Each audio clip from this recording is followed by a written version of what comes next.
Nagkaroon ng pinsala sa balikat si Kaoru sa panahon ng engkwentro, at nang malapit nang tapusin siya ng killer, iniligtas siya ng Rurouni at dinala siya sa Kamiya Dojo.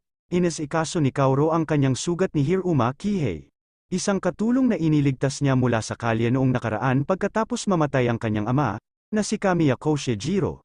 Sa Sinnen Wars, pagkatapos nito, umalis ang gumigala sa dojo.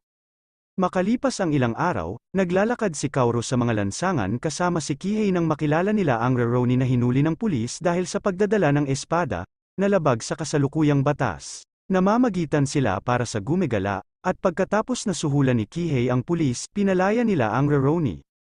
Pagkatapos ay pumunta si Kihei sa Kamiya Dojo, naiwan si Kaoru at ang gala na nag-uusap sa kalye. Tinanong niya si Kaoru ng ilang mga katanungan tungkol kay Kihei, at binanggit ni Kaoru na wala siyang pakialam sa nakaraan ng ibang tao. Inihayag din niya na mayroong isang kainahinatang